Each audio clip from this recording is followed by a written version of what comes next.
ഒരു മുറിക്ക് കമ്പ് എന്റെ ഒരു 4 കോടിയോടെയാണ് ഒറ്റയടിക്ക് പോയി അങ്ങോട്ട് തിരിഞ്ഞു പോയി. ആണല്ലേ? അത് ഈ വെറുതെ എന്തിനാ നമ്മൾ പറയാണ്ടിരിക്കാൻ നീ വാൽക്കണ്ണിനെ കൊടുത്തു അവിടെ കൊണ്ടു. ഇത് കണ്ണിന്റെ കൊള്ളണമെങ്കിലും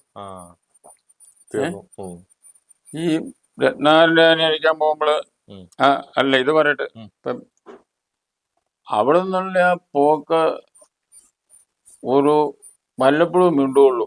രാത്രിയിൽ 1-2 വർത്താനം പറയുള്ളൂ, മുറിയിട്ടേ കിടക്കുള്ളൂ. ഒരു ഈ കുളപ്പുരമാളി എന്ന് പറഞ്ഞിട്ടാ കിടക്കുന്നത്. അവിടെ കുറുന്തോട്ടിയുടെ തൂണൊക്കെ ഉണ്ട്. ഈ കുളപ്പുരമാളിയല്ല, ഈ 4 മണി മുതൽ 2 കലയാ അതിന്റെ അന്നത്തെ മോഡലില്. ഈ 4 മണി മുതൽ പെണ്ണുങ്ങൾ കുളിക്കാൻ പറ്റും. നല്ല സ്ത്രീകളാണ് ഈ അമ്പലത്തിൽ തൊഴാൻ. ഇത് കുളിച്ചും കാണാൻ നല്ല രസമാണ്. പലരും കണ്ട് അടിച്ചു കുടിച്ച എല്ലാത്തിനും. ഞങ്ങൾക്ക് അവിടെ കിടക്കാം. ഞങ്ങളുടെ ഒന്നും ഇല്ലാത്തവരാന്ന് അവർക്ക് മനസ്സിലായി കാണും. അപ്പൊ അന്നേരം ഇവിടെ വ്യായാമം തുടങ്ങും. അന്നേരമല്ല 3 മണിക്ക് തുടങ്ങും.